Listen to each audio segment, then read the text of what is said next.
So hello guys, मेरा दोस्त आ चुका है मेरे साथ मेरे रिएक्टिव वीडियो में अनफैज। हाय सूजन गाइस, एक इन्वेस्टिगेटिव उसका भी चैनल जर्नलिस्ट है थी। भाई।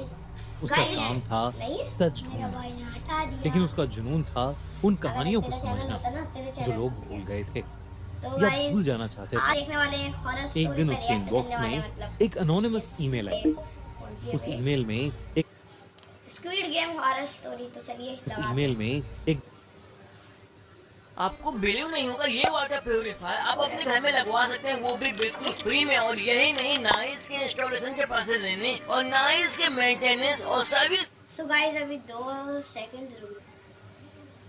सो गाइस अब इसे चालू करते हैं। ठीक है, एंगल से रख सकते हैं हम, जैसे अगर तुझे ऐसे रखना है। चालू हो गई गाइस। सूजन एक इन्वेस्टिगेटिव जर्नलिस्ट थी। उसका काम था सच ढूंढना, लेकिन उसका जुनून था उन कहानियों को समझना जो लोग भूल गए थे या भूल जाना चाहते थे। एक दिन उसके इनबॉक्स में एक अनोनिमस ईमेल आई। उस ईमेल में एक बहुत ही पुरानी न्यूज़ क्लिपिंग थी। 1986 की उस न्यूज़ क्लिपिंग में एक बहुत ही अजीब सी बात लिखी थी। उसके अकॉर्डिंग 1986 में कोरिया के एक रिमोट आइलैंड में एक बड़े से कॉम्प्लेक्स के अंदर लोगों को बंद करके उनके साथ रियल लाइफ टॉर्चर गेम्स खेले जाते थे। इतना ही नहीं, उस ईमेल में लिखा था कि उस आइलैंड में काफी हाई लेवल अथॉरिटीज के ऑफिशियल्स भी इन्वॉल्व थे, जो अपने अगेंस्ट बोलने वाले लोगों को भी वहां भेजते थे। सूजन को ये स्टोरी बहुत इंटरेस्टिंग लगी। उस ईमेल में उस जगह के कोऑर्डिनेट्स भी थे। सूजन ने डिसाइड किया कि वो खुद उस रिमोट आइलैंड पर जाएगी और सच को ढूंढेगी। सूजन अकेले ही एक छोटी सी बोट लेकर उस आइलैंड पर पहुंची, पर उस कॉम्प्लेक्स का रास्ता आसान नहीं था, क्योंकि वो एक घने जंगल के बीचों बीच था। आइलैंड पर आते ही उसका फोन 100% चार्ज होने के बावजूद एकदम से बंद पड़ गया। पर सू बैकअप के लिए फ्लैशलाइट्स और मैप के प्रिंट आउट लाई थी। उसी के सहारे वो कोऑर्डिनेट्स को फॉलो करने लगे। सू को पता था कि ये इन्वेस्टिगेशन खतरे से खाली नहीं होने वाली, पर उसे ये उम्मीद नहीं थी कि जंगल में घुसते ही आंधी तूफान चलने लगेगा। सू को उन तेज हवाओं में कुछ ढंग से नहीं दिख रहा था। तभी उस जंगल के अंदर से रोने की चीखें सुनाई देने लगी। सू को लगा कि शायद कोई किसी को मार रहा है, इसलिए वो जल्दी से उस आवाज के पीछे जंगल के अंदर जाने लगी। लेकिन कुछ ही देर में वो आवाज आनी बंद हो गई। सू अब उस जंगल के बीचों बीच थी, लेकिन उसे कहीं भी वो कॉम्प्लेक्स नहीं मिल रहा था। हवाएं शांत हो गई थीं। तभी उसे ऐसा लगा कि जैसे एक पेड़ के पीछे से कोई पतली सी लड़की उसे घूर कर देख रही है। उसने उस लड़की की ओर देखकर आवाज दी, लेकिन वो कुछ नहीं बोली। सू जब पेड़ के पास गई तो उसे वहां कोई नहीं दिखा। सू को लगा कि शायद उसे कोई गलतफहमी हुई है, पर तभी सू का सर चकराने लगा और वो बेहोश होकर नीचे गिर गई। जब सू की आंख खुली तो वो उस कॉम्प्लेक्स की बिल्डिंग के अंदर एक अंधेरे काले रूम में पड़ी हुई थी। उसे कॉम्प्लेक्स के अंदर से अजीबोगरीब आवाजें आ रही थीं। उसने रूम का दरवाजा खोला तो उसे एक बड़ा सा कमरा दिखा, जहां 50-60 लोग थे। उन सब के हाथ पांव बंधे हुए थे और आसपास मास्क पहने गार्ड्स खड़े थे। उन गार्ड्स के हाथों में बंदूक थी और वो उन सब लोगों को भागने के लिए कह रहे थे। जब सू ने गौर से देखा तो वो एक रेस कर रहे थे, लेमन रेस। उन्होंने अपने मुंह से एक चम्मच पकड़ी हुई थी और उस चम्मच पर एक नींबू था। उन्हें नींबू को चम्मच पर बैलेंस करके भागना था। अचानक से भागते हुए लड़के की चम्मच से नींबू नीचे गिर गया और गार्ड्स ने तुरंत उसे गोली मार दी। कितनी नकली बंदूक थी यार ये। दोस्तों, अगर आपको स्क्विड गेम्स में खेलने वाले गेम्स पसंद है तो हम हॉररकॉन में लेकर आए हैं द ओजी स्क्विड गेम्स, जहां पे आप उन गेम्स में पार्टिसिपेट कर सकते हैं और एक बहुत ही अमेजिंग प्राइज मनी जीत सकते हैं। और हाँ, यहाँ सिर्फ एलिमिनेशन होगा, लाइफ का कोई खतरा नहीं है। तो जल्दी से जाओ और इस साल के हॉररकॉन के टिकट्स खरीद लो। हॉररकॉन हो रहा है दिल्ली में 25 और 26 अक्टूबर को। डिस्काउंटेड अर्ली बर्ड टिकट्स अभी सेल पर हैं, तो ये चांस मिस मत करना और जल्दी से अपने टिकट्स बुक करा लेना। Link in the pin comment. देखकर सू की रूह कांप गई। उसके देखते ही देखते गार्ड्स ने ऐसे ही और लोगों को गोली मारना शुरू कर दिया।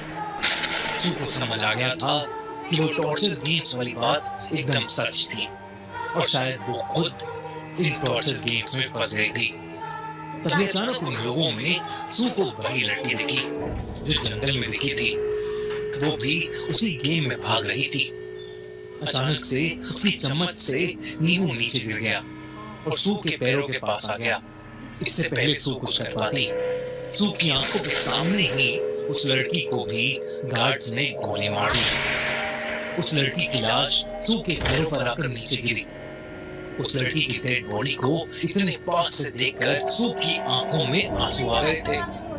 लेकिन तभी उस लड़की की आंखें खुल गईं और देखते ही देखते उसका चेहरा बदलने लगा। वहां खड़े सारे गार्ड्स और प्लेयर्स गायब हो गए और वो सारे लोग जो गोली खाकर जमीन पर गिर रहे थे, उन सब ने अपनी आंखें खोली। धीरे धीरे वो सब उठे। उनके चेहरे काले पड़ चुके थे और आंखें सफेद हो गई थीं। वो लड़की भी उठी और सू की तरफ चलने लगी। वो सब भी उसके साथ साथ सू के पीछे आने लगे। सब बहुत ही ज्यादा भयानक लग रहे थे। ये सब देखकर सू बहुत ज्यादा डर गई।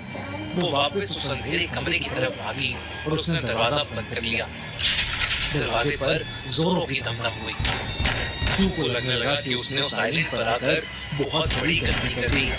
कुछ ही देर वो धमधम बंद हो गई। जब सू ने दरवाजा खोला तो वहां कोई नहीं था। पूरे हॉल में धूल मिट्टी भरी हुई थी और सालों पुराने खून के धब्बे थे। सू को अब समझ आ गया था कि वो लोग उस कॉम्प्लेक्स के प्रिजनर्स थे। वो सारे भयानक लोग जो उसने देखे वो उन्हीं टॉर्चर हुए लोगों की आत्माएं थीं। सू ने अपने कैमरे से उस कॉम्प्लेक्स की फोटोज ली और किसी तरह उस कॉम्प्लेक्स से बाहर निकली। जब उसने वापस कॉम्प्लेक्स की ओर देखा तो उसे वही पतली लड़की फिर से दिखी जो तुरंत ही हवा में कहीं गायब हो गई। सू किसी तरह उस रात अपने घर चली गई। वो उन गेम्स के खिलाफ एक रिपोर्ट प्रिपेयर कर रही थी, लेकिन उसे 3 बातें अभी भी समझ नहीं आ रही थी। उसे उस जगह के बारे में आखिरकार ईमेल भेजा किसने? दूसरी ये कि वो उस कॉम्प्लेक्स के अंदर पहुंची तो पहुंची कैसे? और तीसरे और सबसे इम्पोर्टेंट कि वो लड़की कौन थी जो उसे बार बार दिख रही थी। सू दिन रात उस लड़की के बारे में ही सोचती रहती। एक दिन उसे कुछ याद आया। उसे रीडर्स उसे जो लेटर्स भेजते थे वो उन लेटर्स को लेकर उनमें कुछ ढूंढने लगी और तब उसे एक लड़के का साल भर पुराना लेटर मिला जिसमें उस लड़के ने लिखा था कि उसके फियांसे किम मिसिंग है। वो कई पुलिस रिपोर्ट्स भी लिखा चुका है लेकिन वो कहीं नहीं मिल रही है। आखिरी बार वो दोनों एक आइलैंड घूमने गए थे लेकिन वो उस आइलैंड पर कहीं खो गई है और तब से वो मिल ही नहीं रही है। उस लड़के ने सू से उसे ढूंढने की मदद मांगी। जब सू ने वो लेटर पूरा देखा तो उसमें एक फोटो भी थी। जब सू ने उस फोटो को देखा तो वो दंग रह गई। वो फोटो उसी लड़की की थी जिसकी आत्मा को सू ने उस आइलैंड पर देखा था। पर ये कैसे हो सकता था? गेम्स तो करीब 30 साल पहले 1986 में खेले जा रहे थे, तो उस लड़की का अब वहां होना कैसे पॉसिबल था? सूजन समझ गई थी कि वो गेम्स शायद आज के टाइम पर भी उस जगह पर चल रहे हैं। उसने फौरन वहां की पुलिस को इन्फॉर्म किया और उस पूरे आइलैंड का सर्च ऑपरेशन किया गया। बहुत ढूंढने के बाद वो कॉम्प्लेक्स मिल गया, पर कॉम्प्लेक्स के अंदर कुछ भी नहीं था।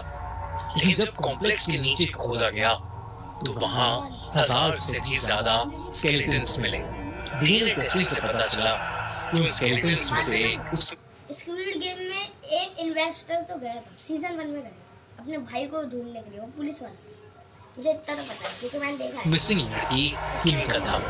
सबको यकीन तो हो गया था कि उस कॉम्प्लेक्स में कुछ बहुत ही भयानक चल रहा था, लेकिन उन स्केलेटन्स के अलावा किसी भी चीज का कोई प्रूफ नहीं था। इन क्राइम्स के कभी कोई गुनहगार पकड़े नहीं गए और गवर्नमेंट ने भी इस पर पर्दा डालना ही ठीक समझा। सूजन इसके खिलाफ बहुत लड़ी। उसने कई प्रोटेस्ट किए, पर कुछ फायदा नहीं हुआ। कुछ ही महीनों के अंदर सूजन की भी कार एक्सीडेंट में डेथ हो गई। शायद उन गेम्स को आज भी खेला जा रहा है। आपको क्या लगता है? इसका एडिटिंग डालना शायद। अगर आपको ये वीडियो अच्छी लगी तो हमारा चैनल खूनी मंडे सब्सक्राइब करना बिल्कुल मत। तो गाइस, अगर आपको ये वीडियो अच्छी लगी मेरे दोस्त के साथ तो लाइक सब्सक्राइब करके जाना। बता एक और वीडियो बनाई जाए। लाइक और सब्सक्राइब एक और वीडियो बनाई जाए शायद। ठीक है गाइस, तो अब हम आपसे मिलेंगे सेकंड वीडियो में। हाँ, नेक्स्ट वीडियो में। Bye bye.